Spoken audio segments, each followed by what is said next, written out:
পরীক্ষা হলে ঘড়ি নিয়ে যেতে পারবো? ঘড়ি পরে যেতে পারবো?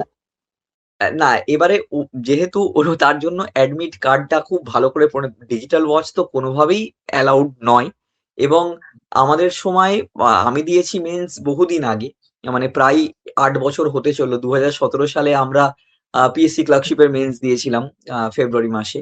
তো তখন কিন্তু আহ, আমাদের ক্ষেত্রে আমার যতটুকু মনে পড়ছে, আমাদের কিন্তু অ্যানালগ ওয়াচও, এবারে এইটা নিয়ে তর্ক বিতর্ক থাকতে পারে কিছু কিছু সেটাতে অ্যাডমিটে জায়গাতে। পরিষ্কার উল্লেখ থাকবে আশা করা যায়। পরীক্ষার উল্লেখ থাকবে ১ নাম্বার।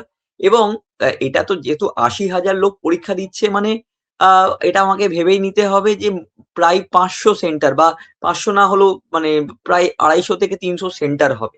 তো সেক্ষেত্রে হুম, কোন জায়গাতে অ্যানালগাস ক্লক ইউজ করতে দেবে, বা কোন একটা স্কুলে দেখা গেল যে সেখানে অলরেডি ওয়াল ক্লক আছে, সে হয়তো ভাগ্যবান।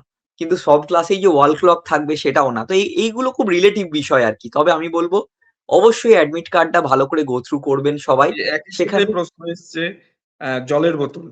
জলের বোতল হ্যাঁ, নিয়ে ঢুকতে পারবে কিনা? জলের বোতল যেহেতু খুব গরমকালের ব্যাপারটা নয়, জলের বোতল অনেকে নিয়ে গেলেও আমার মনে হয় ট্রান্সপারেন্ট জলের বোতল হলে বোধহয় কিছু কিছু স্কুল অ্যালাউ করে। মানে এই ফ্রিস্কিং ব্যাপারটাও কিছুটা হলেও রিলেটিভ। মানে কিছু কিছু এক্সামিনার, মানে এক্সামিনার বলবো না, যারা ভেন্যু ইনচার্জ থাকেন, ভেন্যু ইনচার্জ। তাদের এইটা কমপ্লিটলি তাদের ডিসক্রিপেন্সি। তারা যদি মনে করেন যে আহ, জলের বোতলটা নিয়ে ঢুকতে দেওয়া যেতে পারে, তাহলে ওনারা অ্যালাউ করবেন। অনেক সময় জলের বোতলও অ্যালাউ করতেন। মানে এই ব্যাপারগুলো না, মানে এখান থেকে মানে একটা আগে থেকেই প্রি কনসিভড নোশন রাখাটা আমার মনে হয় ঠিক নয়।